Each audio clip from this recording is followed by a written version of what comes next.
On est entré dans une série de hors-série, bizarre de le dire, mais consacrée à la domotique et avec notre nouveau camarade Patrick qu'on ne vous présente plus. Bonjour. Bonjour Patrick, ainsi que Sébastien qu'on ne présente plus non plus, évidemment. On parcourt les différentes ficelles, on va dire, de la domotique qui pourraient intéresser, qui pourraient vous intéresser, vous qui nous écoutez, ou qui pourraient intéresser vos amis. Donc vous aurez l'occasion comme ça d'alimenter les conversations, on va dire, en matière de domotique. On va parler lumière cette fois-ci, Patrick, avec un truc qu'on a tous vu à un moment donné sur Internet parce que ça a fait un peu le buzz. C'est la fameuse lampe Philips Hue, c'est ça hein. Une ampoule. Tout à fait, c'est une ampoule connectée. Donc c'est une ampoule que vous allez pouvoir commander à distance sur le cloud via une petite application. Elle existe justement en blanc, donc juste pour avoir certaines nuances de blanc, ou bien en multicolore, c'est la RGB. D'accord. Donc on va pouvoir la voir dans le commerce, dans des starter kits. Donc voilà, elle est là. Le starter kit pour les ampoules RGB, vous avez différents sockets. Celle-ci, c'est le socket vraiment standard. On est à 199 € pour la version RGB qui va comporter 3 lampes. Et un gateway, donc une passerelle. Une petite passerelle, directement sur son routeur Internet. On va peut-être soulève peut-être la lampe parce qu'elle est peut-être pas tout à fait visible pour tout le monde. Donc c'est une ampoule assez classique en fait, enfin qui ressemble à toutes les ampoules du monde. Ce qui est en dessous, c'est le socket. On est bien je veux dire, il y a aucun. La lampe est totalement autonome. Il n'y a besoin de rien d'autre. Pas besoin d'installer quelque chose dans le socket. Là-dedans, on se doute que ce sont des LED, etc. Donc comme on en a déjà vu d'autres. Et la lumière fut. Oui, dès qu'on la met la première fois, c'est vrai qu'elle se. Voilà.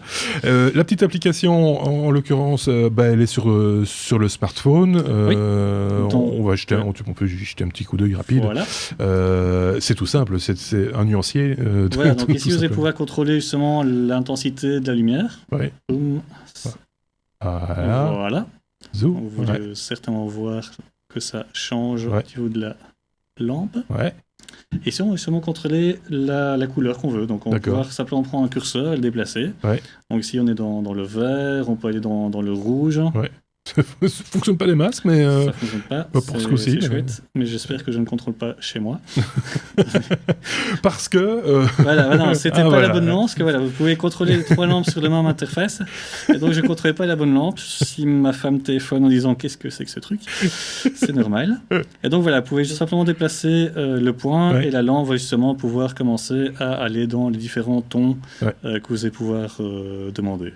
Alors bon, c'est bien gentil, c'est très joli, même, je serais tenté de dire, mais on peut très vite rentrer dans le domaine du kitsch, sans vouloir... oui, donc il y a plein d'applications qui sont certaines super intéressantes, genre quand je ne suis pas à la maison, il y a justement cette lampe qui commence à s'éclairer, faire certaines nuances à certains moments au niveau de l'intensité, donc on croit vraiment qu'il y a soit la télé qui fonctionne, soit qu'il y a quelqu'un qui passe devant l'ampoule. Donc simule la présence à la maison, derrière les rideaux, derrière le volet. Tout à fait. Donc ça c'est une des applications. L'autre application, c'est pouvoir justement contrôler toutes ces lampes en se demandant si je quitte chez moi, je veux être sûr que toutes mes lampes s'éteignent. C'est une autre application. Maintenant, il y en a plein. C'est justement faire des levées ou des couchers de soleil, ce qui est super sympa pour les enfants. Donc ça vous permet justement de dire aux enfants, c'est le coucher de soleil. Il y a moyen de simuler ce que Philips avait d'ailleurs vendu à un moment donné, ces fameux réveils crépusculaires, donc il y a moyen de le simuler avec le même système. Exactement, donc je pense même que le réveil n'était que blanc, je ne pense dire de bêtises. Oui, il me semble. Donc ici, justement, vous allez pouvoir commencer à varier du rouge jusqu'au blanc intense, et donc en passant par différentes couleurs qui vont vraiment faire un chouette lever de soleil le matin et un coucher de soleil la nuit, en fait. Ça peut s'interfacer avec des applications tierces ou c'est vraiment Philips fermé, bloqué Non, en fait, ce qui était vraiment très intelligent de la part de Philips, c'est que vous avez l'application, bien sûr, Hue ou bien You, ça dépend comment on le prononce, qui est directement disponible sur tous les smartphones. Mais ils ont fait aussi tout un écosystème, donc dans le sens où il y a une API qui permet justement de pouvoir à des applications telles que celles qui vont regarder votre cycle de sommeil, pouvoir allumer la lampe vraiment au moment le plus opportun pour vous lever. Ou bien, on parlait de kitsch, il y a des applications qui font disco et qui vous permettent justement, en fonction de ce que vous avez écouté comme musique avec Spotify, de justement jouer, de pouvoir faire tout ce qui est lampe. Alors, ce type d'interfaçage-là, moi j'en ai entendu parler et j'ai trouvé ça super. C'est la possibilité d'interfacer ce type de lampe avec, par exemple, des jeux sur tablette. Pour les enfants, il paraît que c'est super. C'est-à-dire qu'il se passe une action sur la tablette, on est la nuit dans une forêt, la lumière se fait verte et plus tamisée, il y a de l'orage, il y a des flashs de couleurs. Ça, c'est le genre de choses qu'on peut faire aussi avec des ampoules de ce type-là. Enfin, en fait, c'est l'extension d'Ambilight, donc qui était vraiment sur les téléviseurs Philips. Ouais. Et donc, ça permet justement d'avoir un Ambilight vraiment amplifié dans le sens où tu peux mettre ces ampoules n'importe où dans le salon. Et tu auras vraiment, pas uniquement autour de la télévision, mais tu auras vraiment partout cet éclairage qui est différent en fonction de ce que tu regardes. Pour créer une véritable ambiance immersive autour de ce qu'on regarde sur un grand écran. Ça peut être super sympa. Je ne sais pas si ça branche, Sébastien, il est plutôt branché domotique de manière générale, mais là pour le coup, je le sens dubitatif. Ah, j'ai pas le son, Sébastien, je ne t'entends pas. Ah oui, peut-être que si je coupe mon micro, c'est pour ça que tu ne m'entendais plus. Voilà. C'était calme. Alors, non, je suis dubitatif parce que j'ai une hésitation sur le prix. J'ai plein de questions, hein, mais j'ai pas encore switché. D'abord, effectivement, qu'est-ce que ça vaut comme ampoule ? Qu'est-ce que ça coûte ? En gros souffle. Comme je le disais, tu as des kits de démarrage à 199 €. Je pense que l'ampoule en tant que telle est à 69 €. Quand on achète pièce, oui. Quand on achète pièce. Maintenant, ce qui est assez intéressant, c'est que sur ce principe-là, plein de constructeurs se sont mis dans cette optique-là. Donc, tu as plein d'ampoules que tu peux trouver même sur Amazon. Avec des différents types de puissance aussi. Hein. Il y a des bien plus puissantes que celles qu'on a ici en studio, qui est déjà bien suffisamment puissante pour notre studio. Mais dans certains cas de figure, on a besoin de plus de lumen, quoi.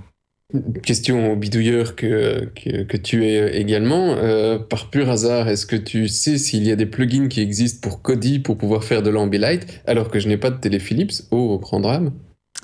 Je suis pas très hi-fi home cinéma, donc là tu tombes dans un domaine que j'ai pas vraiment exploité, mais je suppose qu'il devrait y avoir, tout comme tu peux avec Spotify suivant la musique, à mon avis tu as peut-être moyen de faire certaines choses au niveau de la télévision. Faut savoir aussi que l'application, et c'est peut-être la passerelle, mais qui n'existe peut-être pas encore, mais l'application te permet de prendre des photos et de demander quelle est la couleur qui va le mieux avec la photo. Donc il analyse la photo, et si c'est une photo d'une plage avec du sable, et tu as certainement du jaune qui va sortir de ta lampe. D'accord. Donc peut-être qu'il y a des choses en temps réel qui peuvent analyser ce qui se passe sur ta télévision et pouvoir faire du Ambilight, même si c'est pas du Ambilight. Je vois. Voilà, alors, je cherchais sur Google en attendant, et effectivement, il y a un plugin pour XBMC/Kodi qui permet de contrôler les Philips Hue. Donc c'est jouable. Mode Ambilight, mode théâtre, mode je ne sais pas quoi, mais en tout cas c'est jouable. Donc on n'a plus besoin de télé Philips. Désolé Philips, pour pouvoir faire de l'Ambilight. D'autant plus que Philips ne fabrique plus de télé. Non, c'est vrai que la marque n'existe plus, enfin elle existe encore virtuellement, mais Philips n'existe plus. Et maintenant, un autre cas d'utilisation que j'ai pas parlé, c'est justement les notifications. C'est assez intéressant. C'est par exemple, on voit pas mal on voit pas mal de vidéos sur YouTube, mais c'est vraiment, t'as un mail, ça commence à flasher. Tu as, je sais pas, le matin, tu veux savoir quelle va être la météo. Et si c'est bleu, ça veut dire qu'il ferait beau. Si c'est gris, ça veut dire gris, non. Mais... La lumière grise, c'est quand même compliqué. Ouais, la lumière grise, c'est mais voilà, ça vous permet justement d'avoir des notifications qui permettent de donner certaines informations sans devoir aller sur son smartphone, quoi. Alors, non, mais c'est pas mal, et c'est pas que pour leur smartphone. Je pensais tout de suite à un usage pour des personnes sourdes. Oui. Quelqu'un sonne à la porte, ta lumière s'allume, ton téléphone sonne. Même s'il est sourd, c'est intéressant. Non, mais tu peux lui... Et quand c'est le jour d'Halloween, en fait, ça n'arrête pas de surfer disco, en fait, c'est ça. Donc, non, mais si on sonne à ta porte, ça peut... Au moins, tu pourrais lui balancer une notification avec une ampoule. Bon, en pleine journée, avec un codage il ne va pas ouvrir sa porte. Avec un codage de différentes couleurs pour indiquer de quoi il s'agit, parce que ça peut être la porte du jardin, comme ça peut être la porte d'entrée. Enfin, voilà. Donc, il y a plein d'utilités cette ampoule. Ouais. Qu'est-ce qu'il y a comme socket? Et alors, parce que c'est bien, c'est une ampoule, mais c'est quoi? C'est de la LED? Oui, c'est de la LED. C'est de la LED. Donc, en dessous, tu as vraiment des LED. Et tu as vraiment tous les sockets qui sont disponibles. Je ne vais plus dire de bêtises. Ça, c'est un... E40, oui, tu as les spots halogènes, là, tu vois les deux petites pins que à tu as. gauchette, là, oui. Tu as aussi les fins sockets. Ouais. Je connais plus les noms, enfin les codes, mais voilà, tu as vraiment différents sockets qui sont disponibles. Avant, en Belgique, il y avait 2 sockets à visser de types différents. Maintenant, on a les sockets français qui nous viennent aussi avec les 2 petites pins qui s'emboîtent. On a ça souvent justement sur les lampes LED, les spots, oui. les petits spots LED, etc. Donc tout ça devient de plus en plus commun, on va dire, et les sockets et les adaptateurs existent aussi. Donc ça pose aucun problème. Et puis ça, c'est vraiment les lampes, je veux dire, brutes. Oui. Tu as aussi tout ce qui est les lampes UA qui sont vraiment dans des dômes. Ils en ont fait des designs maintenant. Ils ont fait des designs, mais ça c'est vraiment la LED, enfin l'ampoule LED que tu vas mettre dans ton salon en remplacement d'une lampe normale. Et qui peut s'adapter à peu près à n'importe quel luminaire classique. Quoi. Exactement, tout à fait. Seb ? J'ai quand même encore une question. Est-ce que tu sais par hasard la techno qui est utilisée pour papoter avec ta lampe ? C'est-à-dire, est-ce que c'est... Donc, c'est du Zigbee. Donc la passerelle est en fait une passerelle IP vers Zigbee. On va certainement en parler dans un autre hors-série, mais tous les protocoles ici, on parle en Zigbee. Ok, ça va. Ok, donc le Zigbee, c'est-à-dire t'as un truc à installer en plus de ton ampoule, quelque part près de ton réseau. Oui, c'est ça. C'est une boîte qui là pour l'instant est par terre. Ça ne semblait pas si évident, ou alors j'ai loupé l'info. T'as loupé l'info. Je me suis endormi à ce moment-là. Je pense que... Non, tout à fait, mais ce qui est intéressant, c'est que voilà, en termes de concurrence, il y a pas mal d'ampoules qui viennent de Chine, qui sont directement en Wi-Fi. ou bien en Bluetooth. Ce qui veut dire qu'il n'y a plus vraiment besoin de cette passerelle, de ce gateway. Ouais. Tu vas directement contrôler ça depuis ton smartphone, sans devoir passer par une passerelle que tu aurais. Sébastien, encore, oui. Oui, question con, tu le fais en Wi-Fi, tu le fais... Alors en Ethernet, je comprends que ce soit difficile, mais pourquoi tu ne le fais pas directement en CPL ? En CPL, ouais, pourquoi pas, effectivement. C'est une très bonne question. Je ne suis pas constructeur, et donc voilà. Ça existe peut-être et on ne le sait pas. J'ai pas trouvé, j'ai fait des recherches hier, et voilà, j'ai trouvé vraiment deux canaux qui sont vraiment Wi-Fi et Bluetooth. Ouais. J'ai rien vu en CPL. Mais ça pourrait être une idée de développement. De l'autre côté, si tu as besoin d'un gateway un CPL, on revient sur le même problème d'avoir une passerelle. Ouais. Okay. Pas mal de personnes ont du CPL, mais bon... Le CPL et CPL, quoi. Ouais, et puis, généralement, les personnes ont de toute façon du Wi-Fi chez eux, elles. Ils ont de toute façon du Bluetooth avec le téléphone. Mais il y a quand même une tendance qui commence à devenir de plus en plus importante chez des gens qui se disent... qui semblent être perturbés par le Wi-Fi, enfin, pour tout ce qui est ondes, et qui ne veulent pas d'environnement de Wi-Fi. Ça arrive de plus en plus, paraît-il. Jusqu'à présent, je pense qu'il n'y a pas de CPL à ce niveau-là, en fait. Donc voilà, c'est un truc à développer peut-être. Oui, le problème du Wi-Fi aussi, c'est que quand ton micro-ondes s'allume, ton Ambilight, il est mort. Hein. C'est possible aussi. Ça, on l'a vu aussi, les perturbations entre... Tu parles d'expérience On parle d'expérience. On fera un numéro complet pendant 1 heure là-dessus. On cuira des trucs. Voilà. C'est 2.4 GHz. Et on aura des coupures. Ça va être super. Bon, je pense qu'on a bien fait le tour. Et en plus, on a mis un petit peu l'eau à la bouche pour un prochain épisode, on va dire, de cette spéciale domotique, puisque tu as parlé des différents moyens de communication.